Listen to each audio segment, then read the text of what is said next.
21 August hazvina kumira zvakanaka. Ndadzoka zvekare, ladies and gentlemen. Nyaya iri panapa yandava nayo nhasi haina kuchipa zvinhu hazvina kumira zvakanaka, hama dzadiwa.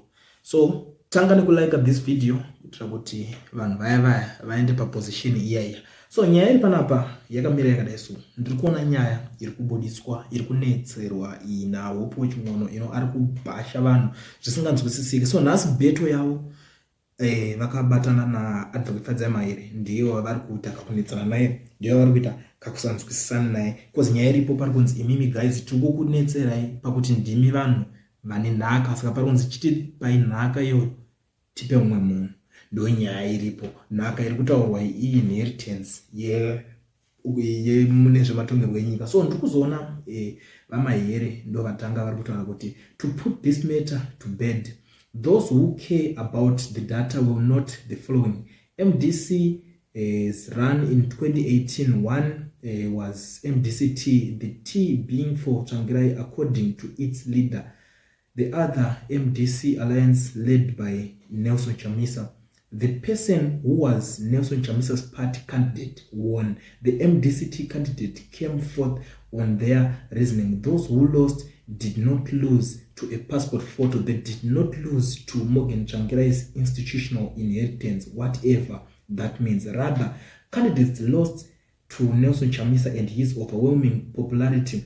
This truth does not suit their debt agenda, so they pretend it doesn't exist. Criticism is good. Gaslighting, historical revisionism, mispresenting the facts is bad. Ndo mashoko ari kubva nekuna Advocate Fadzai Mahere vachitaura inyaya yanga iri kunetsa, nyaya vari kubvambarana zvisingaite iyoyo. Saka pari kuzonzi vanhu vacho pakaitwa maMDC paakasplita muna 2018 kwavaiita zvemakwikwi ema-elections uko, munhu anga akamiririra ane face achishandisa face yaTsvangirai vachiita ndo vanhu vakatsvangirai vakakundwa musarudzo dzacho nemunhu anga akamira achizvita ari anda Chamisa. Ndo nyaya iri panapa, ndo nyaya. So inyaya yeinheritance. Pari kunzi munhu wacho anga atone inheritance ndiye akaita se asina kuda kusarudzwa neruzhinji rweZimbabwe pama-elections a2018. Ndo nyaya iri kubuda panapa. But ndiri kuzoona nyaya iyi iri kuramba ichienderera kumberi. Ndiri kuona vaHope Weching'ono vari kuti you keep missing a very simple point. The point who had baton legacy was Nelson Chamisa, not the other MDC-T. The baton was passed on to Nelson Chamisa by Morgan Tsvangirai's party, not to the other MDC candidates. It is that simple. If Nelson Chamisa leaves politics today and give the baton, say, to Ostalos, and you will run against him, you will lose. Ndo nyaya iri panapa. Arikuti, if Nelson Chamisa leaves politics today and gives the baton, say, to Ostalos, and you run against him, you will lose. Ndo nyaya iripo. Iwewe ukada kuzonoita nigirigini chero akasira Ostalos kuti Ostalos chienderera mberi, iwe ukada kuzonomanya against Ostalos unojika. I don't know why ari kutaura izvozvo, ane pfungwa dzakadaro, but inyaya dzacho dziripo dziri pakunetsa. But azoenderera kumberi ari kutobvunzwa kuti vanhu makadzidza kupi. Inyaya ari kutobvunzwa, ari kutradza kunzwisisawo iye pachake. I don't know kuti chii chaita kuti azosvika pa this extent ekubvunza zvakadaro, but ndiri kuzoona vanhu vakawanda vemuZimbabwe vari kuramba vachiratidza kubatikana nenyaya iyoyo iri kutaurwa naVeching'ono panapa, vachinonetsana naFadzai Mahere. Ihondo yemafacts ekuda kuonesa chokwadi kuti aiwa zvokutaura zvisiri izvo, uye kuti aiwa imimi makatosiyirwa nhaka ikwaTsvangirai. But I don't know, since kana iri nyaya yezita rekuti uyu ndo akasiyirwa zita, we all know kuti kune vana vaTsvangirai vakawanda, but I don't know why are they not benefiting kuzita rababa since ivo vatori nesurname iyoyo. I don't know, maybe it's a topic for another day. Pamwe inyaya yekuti inofanira kuzonyatsogara pasi, but these guys rekenza timboona zvavari kuzopindurwa nevanhu. Pari kunzi sisifadzi hapana nyaya yapo, but Chamisa must just step down. Simple. People want Nero to step down because he has failed to deliver what he promised people. All these are just cooked stories. Bottom of the matter, Chamisa must pave way for other leaders. Ndo nyaya iripo. I don't know how zvangu personally kuti uya kuti Chamisa anofanira kupeva a way for another leaders. Pape pacho kana kuti aite step down asire vamwe.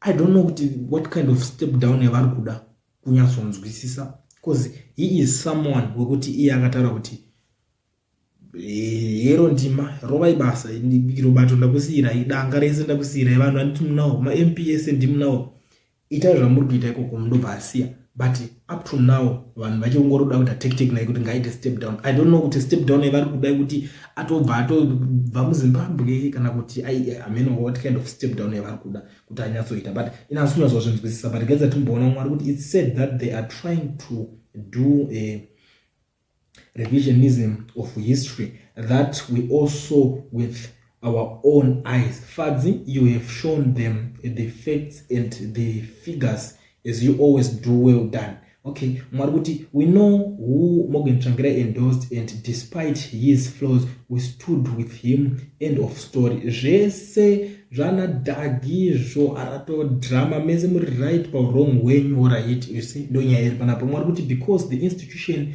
inheritance was in Morgan preferred candidate Fadzi, not the party named after him. Yeah, parikupisa, parikubvira ndikuzviona mwari kuti wait and see.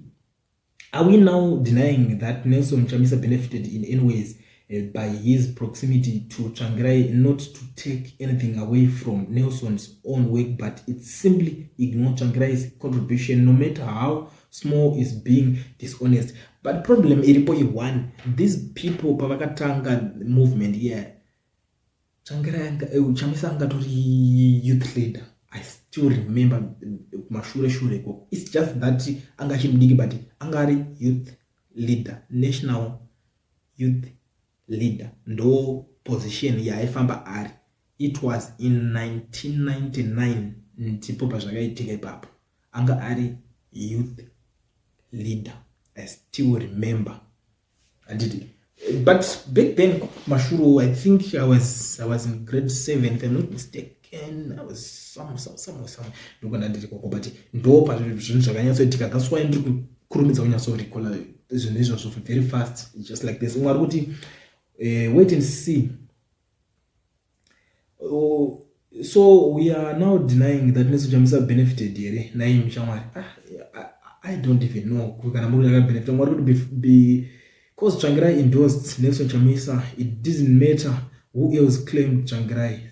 Even if you used his photo, people knew who Tsvangirai endorsed. Okay, no matter how hard you may try to run away from the truth shall remain that Chamisa was and still seen as someone who was handed the baton by Morgan. Why did he nearly burn Kupe inside a hut in Buera if he was not desperate to inherit Tsvangirai's legacy? I don't even know that incident. I don't even know. Buera. Handina muchandinoziva panyaya idzodzo aya, but vanhu vanditi vanhu munenge muchiona, vanhu mune maonerero anditi because pamwe pacho munoda kuti kuzonzi ndiyakazvitaura, muda kuwana nekupaka mashoko mukanwa. Pari saka iye angatori desperate to inherit, but ndo paakundinetsa manje. Pari kunzi hanzi aida kupisire chikupa rumu kana anga asiri desperate pakuda kuinherita. Paakunetsa ipapa. Because pakuinherita muri kuti akaendoswa, saka kana munhu atoendoswa pachinenide kuti ade kunoataka umwe munhu kana kuti ade kunopisa umwe munhu kuti ainherite, kana kuti anotoda kuda kumisa umwe munhu. Kupa akangoramba kupa ngori zvaari, uye akangoramba achingoenda zvakadaro, mafights akatanga, ende vanhu makazongotorawo side renyu ramakaita sei ramakatora. Zvakaitika ndizvo Mwari kuti so with all your education you fail to comprehend that by virtue of Nelson usurping power in the MDC, he became the leader of the mainstream MDC, inheriting Morgan Tsvangirai support base. I remember he should have formed a splinter party since the constitution dedicated Dr. Kupe to take over. But kana Dr. Kupe the constitution to take over, vazorambidzirwa ichi vakarambidzwa nani?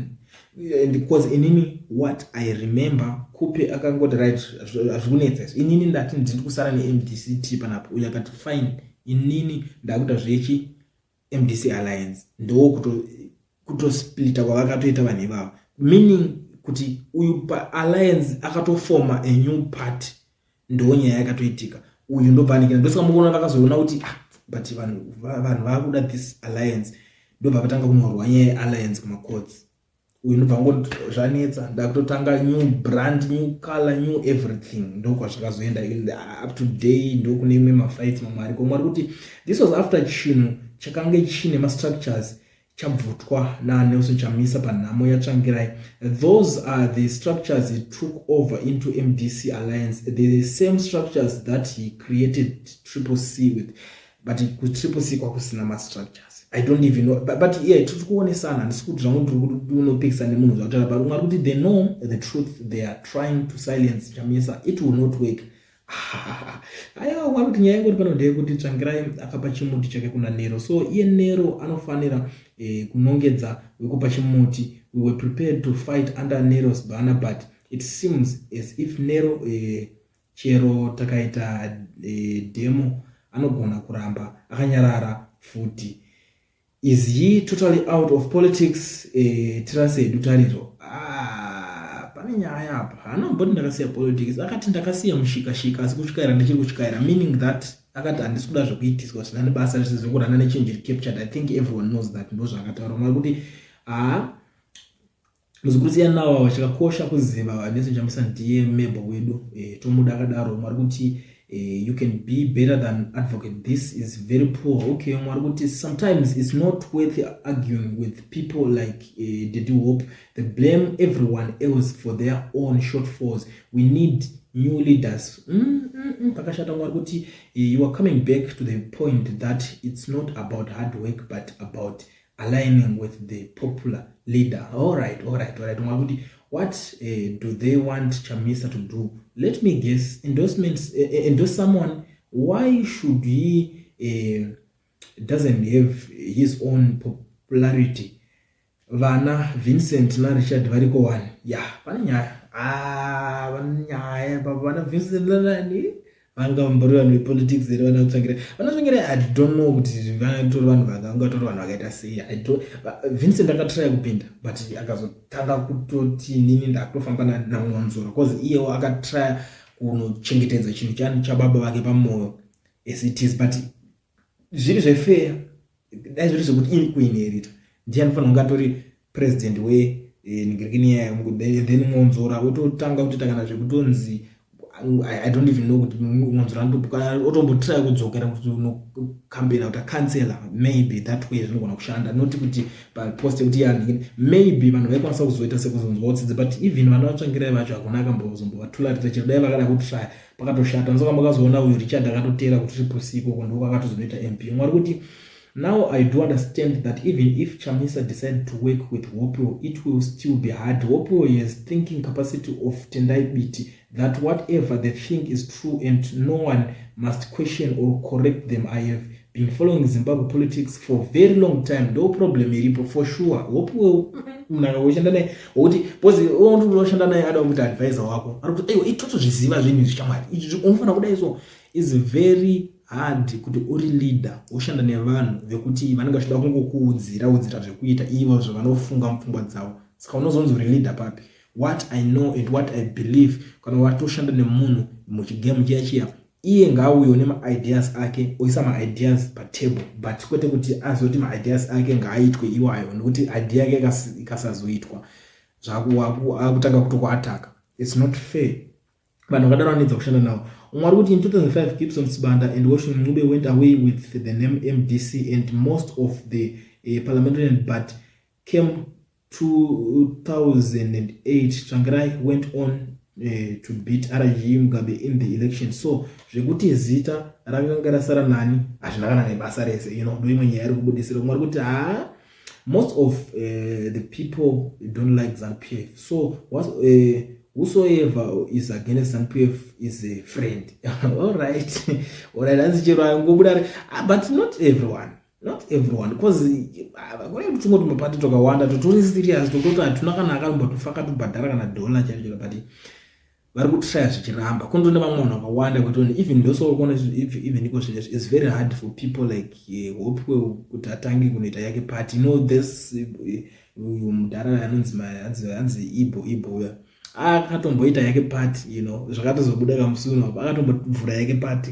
zvikatadza kushanda. Yanga ikaunzeka ndevhurwa nana Dr. Simba nana Dr. Simba Makoni, is it Simba Makoni or Dr. Simba ipapa vanga vavhura nawo party, but zvakatadza kushanda because it's not always about vanenge tonoti tikuda kutanga zvedu but hatina vanhu, saka hapana zvetingazviita. Ndo imwe nyaya iri papa. Mwari kuti would you have won as an independent last year? Alright, mwari kuti can I house you on a spare where you can run this down, explain it once for all, just you addressing the claims and then question and answer segment. Maybe you and Wopu having a respectable conversation. Nani azvitosanga problem ya Wopu anyararika ukamutaura naWopu panikiri sikaona pezvo tozoona kuti ndingatoitawo nharo nemunhu ane zvakatonikirikina because anenge kuti ndada kutokuwachisa pasport toa zvitopera zvakadaro. Ona aida kutokupedza career paconversation, saka ava vambofe vakabvuma zvinhu zvakadai. So anyway, it's the waste of time. I like the Fadzi who was an independent.